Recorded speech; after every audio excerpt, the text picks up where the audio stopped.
What's going on, YouTube? It's your boy, Smooth Blaze.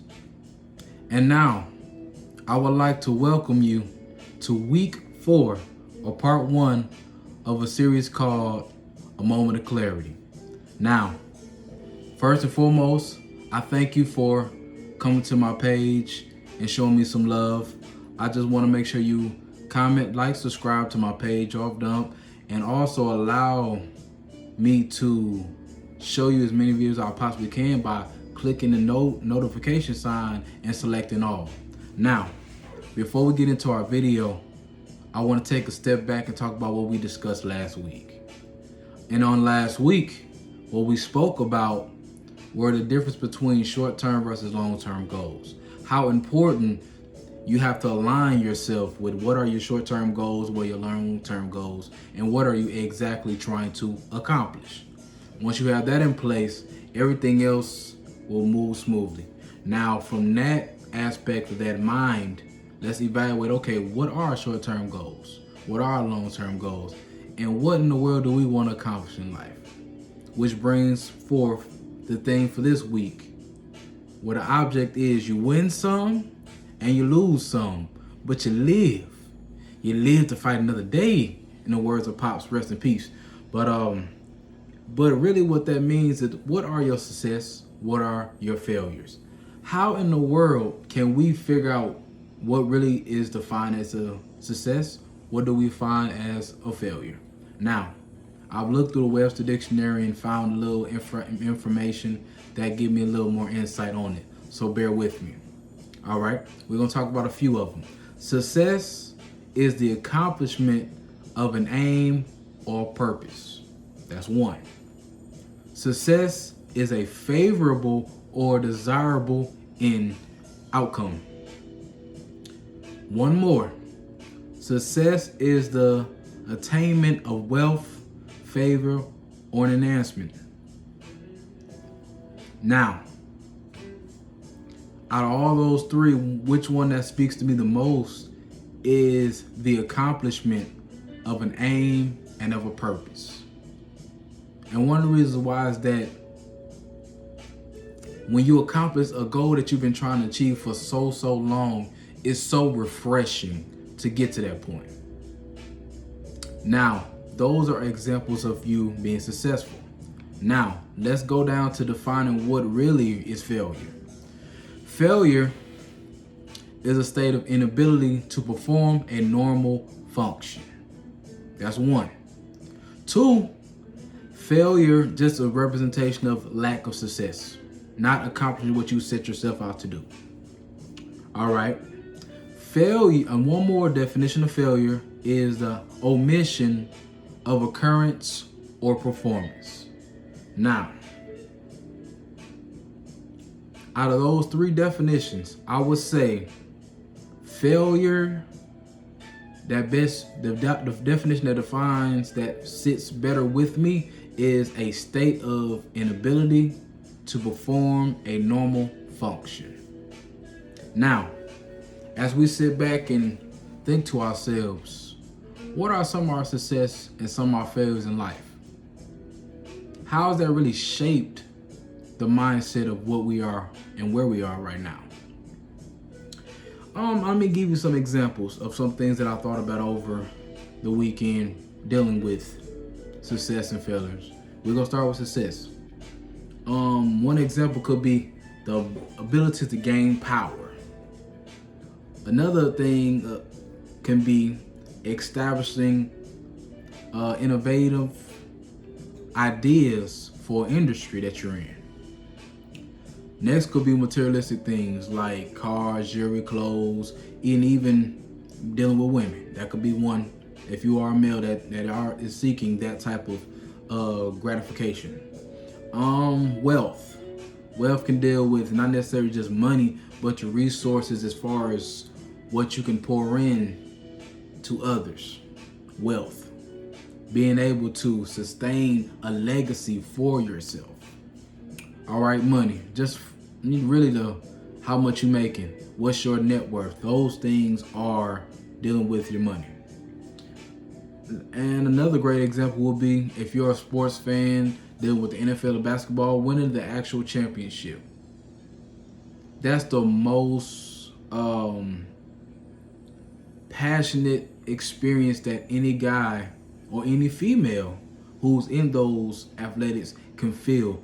The feeling of I finally accomplished what my heart has been set out to get, and I'm there.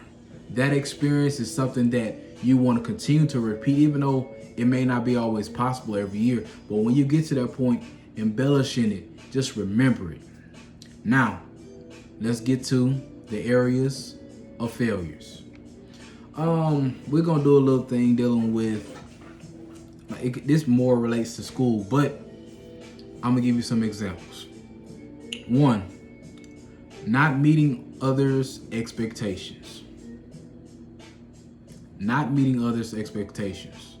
That's one of the hardest things that you can deal with, because when you're in school, of course you're doing this stuff for yourself. You're trying to get your degree, trying to get your certifications, just so you can feel like you're growing into the person that you want to be.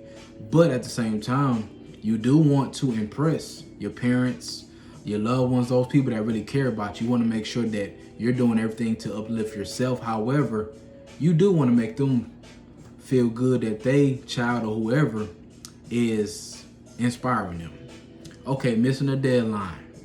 This can relate to work and school. When you miss a deadline, you feel like crap. Oh crap, I forgot to do this assignment. It slipped my mind because I had so much other stuff I'm doing.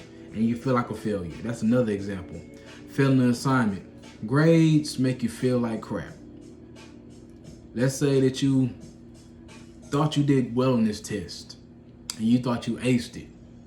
But then all of a sudden, you get the grade and it's an F. And you're looking like, how did I lose? I'll give you an example. When I was in school, undergrad, while I was taking this accounting class, I studied my butt off. The highest thing that I could get was a C. And I was like, how's that possible? But I just kept going. Even though I kept not getting the grades I wanted to, I still grinded so that I could get to the point where overall, I'm past the class. Not getting a position. It hurts the most because we all been in situations where we see ourselves in this position and everything that fits with the job description is perfect for us. But we like, man, I thought I was gonna get there, but I didn't. That doesn't mean that you're a failure. It makes you feel like crap because the money that is associated with the position would have put you in a place where you can sustain yourself. But when you don't get it, it's like, man. All right. Taking on too much or over promising. What that means is, with, let's say you're in a situation where you're working at a position and you're required to do these tasks, right? And all of a sudden your boss or supervisor say, hey, look, I know you've been doing good with this, but we need help with this. We need help with this. Then they add another thing, add another. Oh, I'll take care of it. You think you can take care of it, but you realize there's not enough time in the day to even get close to what you want to take care of. We've all been there, especially me. All right. Not accepted into an organization. Woo, this is a big one. I remember wanting to, being part of different organizations, and the feeling of not being able to do it hurt. I remember when I was in school, when I first started pledging my music fraternity. I was supposed to do it at this time, then all of a sudden paperwork right, it didn't happen. And it did discourage me. So second time came around, it didn't work either. Then the third time came around, it finally got stuff together and cool. Now, when I did Capitol and I pledged Capitol the same way, it was just more of, okay, we was gonna have it this time, didn't happen. Paperwork wasn't right, or we turned it in too late, or this. It was always something stopping me from getting to that. But once I got through, it made me appreciate that more. But those stepping stones helped me get to become the man that I am, period. But now, as we come to a close, before we end, I want you to always remember that you are not a failure. You are not a failure. No matter what the outcome is, you're not a failure, because The things that you go through in life are lessons that you're learning so you can become a successful individual. Ask a millionaire, ask anybody that has been through something and have reaped the benefits finally of some things, but honestly didn't see it prior to. You gotta always remember that everything that you go through, your trials and tribulations, make you appreciate the success that you're gonna get in the future. So ask yourself this. What are some of your failures? And how have you succeeded in life? And I want you to really look at it and leverage it out on a scale. Write them down on a list of your failures and write down your success on another side of the list. I promise you, your failure is going to be longer than the amount of success.